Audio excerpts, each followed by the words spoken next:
and nonviolence training. A couple of just sort of welcome notes. There is a restroom through this door and to the left. There's also a sink for water if people need it. There are still a few cushions hanging around if people want them. We do have a mic. I don't normally use one, but how is the volume in the back? Can you guys hear okay? All right.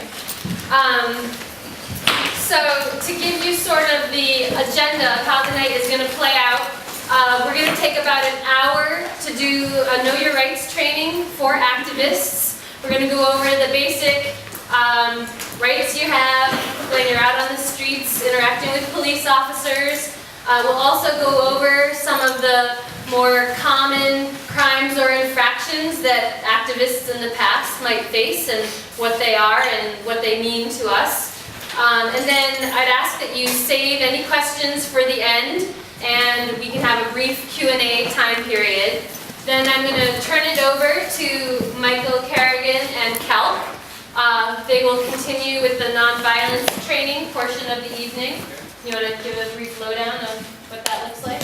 Yeah, so what we're going to do is just talk about what nonviolence is, or more specifically what nonviolence, direct action, and civil disobedience is, and kind of bit from a historical perspective in terms of what has worked, what have people done in the past, serve an example for us right now.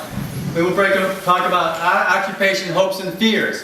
So I think people go, what am I getting into, or what's going to happen? And it's good to know exactly what, things may happen. And then we're going to do some role playing on handling confrontation.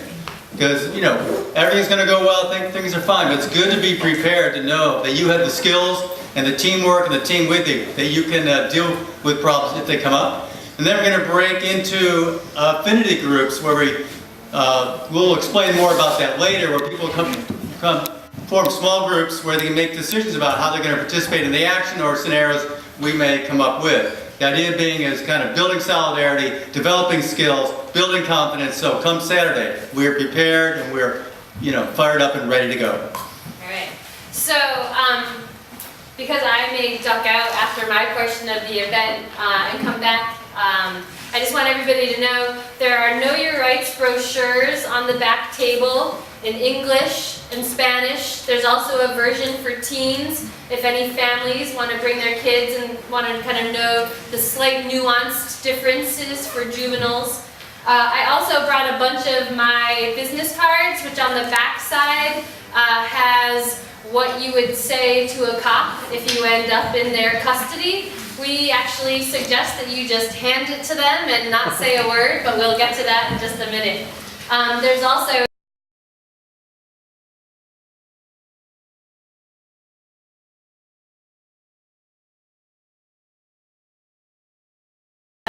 So, in case anybody has to ditch out early before we get to this point, in order for the police to arrest you for trespassing, or really the vast majority of crimes that we're going to be dealing with in these types of situations, they have to give us a warning. So there will be announcements made that will say, leave or be arrested, get on the sidewalk or be arrested, or something and you will be arrested. And at that point, you have the choice to either walk away and avoid arrest, or intentionally know that you might be placing yourself in that scenario. So for those of you that have concerns about kind of getting randomly picked up unknowingly and unwillingly, that's very, very unlikely to happen. All right. So we're going to kind of focus on three of the primary rights that you have under both the U.S.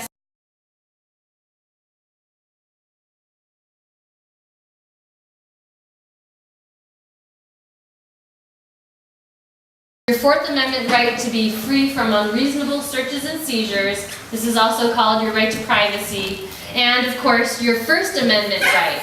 Your First Amendment right being, the right to assemble as well as the right to free speech. So we have the right to congregate as well as speak our minds, however we may choose to do that.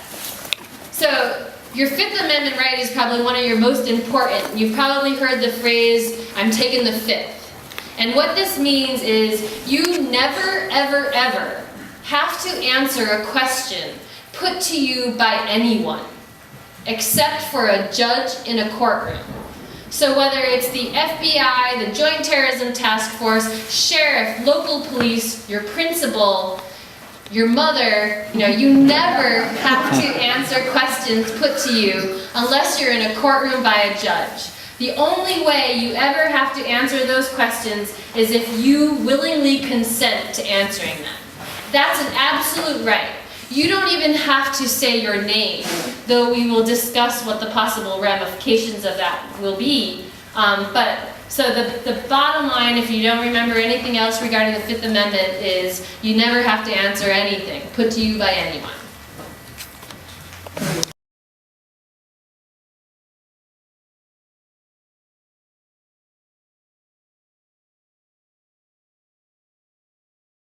If you shrug your shoulders and just kind of like go like this, all of those things mean that you're giving them permission, and that means you have no right to fight about it later on. The other main way that the police are going to be able to search your home or search your property is because they have a warrant. That's normally very unlikely in the scenarios we're going to focus on today. The other way that they may be able to search you or your property is if they are going to detain you, meaning they're investigating you for a crime. And we're going to talk in a lot more detail about that as we pull through this. In a post-9/11 world with a Patriot Act, a lot of our Fourth Amendment rights have been taken away. Email, cell phone communication, face crack, all of those things are highly monitored by the government, and they don't need a warrant to do it. I should also note that when we're in a public space like this, police officers have the right, like every other citizen, to be present and to enjoy this training, and we hope they will if they're here.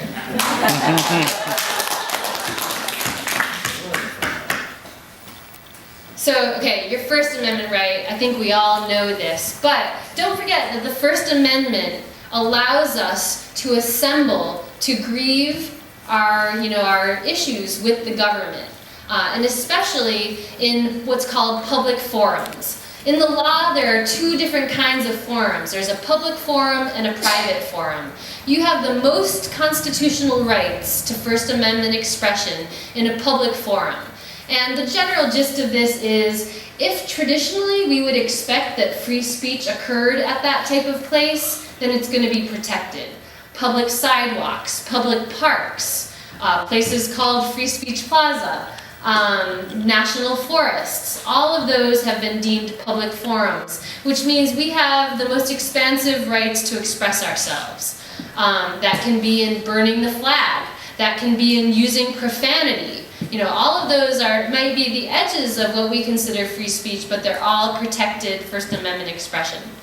The only exceptions to that are doing things like yelling fire in a crowded movie theater or defaming someone.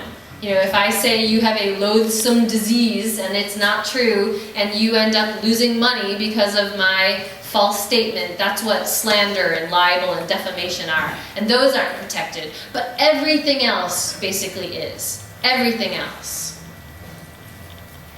The last paragraph, if you are a non-documented citizen, if the government can come up with a legitimate reason to deport you, you might have an extra concern in exercising First Amendment rights in a public forum. Regardless of 9/11, regardless of the Patriot Act or anything else, our constitutional rights cannot be taken away. If we don't exercise them, they will be diminished. And so being part of a movement like Occupy Eugene is a powerful affirmation that these rights are alive and well, and we need to vigilantly and diligently exercise them. So, when you're dealing with cops, there are basically 3 different levels of dealing with a cop. When I use the word cop, I'm talking about sheriffs, Eugene police, FBI, ICE, you name the 3-letter word, they all will be under the gamut of cop for this training. Excuse me, ICE? ICE is the Immigration and Customs Enforcement. They sometimes call it La Migra. Okay, so 3 different levels. Each one has a different level of seriousness and a different level of what you can do and not do. First level is mere conversation. Second level is detention. Third level is arrest. And these are all listed in that brochure too. So I can walk up to any of you and ask you who is your leader or what is your social security number, and you of course have the choice to tell me that you don't want to answer that information. In the same way, the police can walk up to any of us and engage us in conversation in the same way. But we have the exact same right to simply tell them we choose not to speak with them and slowly walk away. And in general, in protest scenarios, we advise you to not engage with the police. Often they are attempting to look for information that shouldn't be disclosed to them.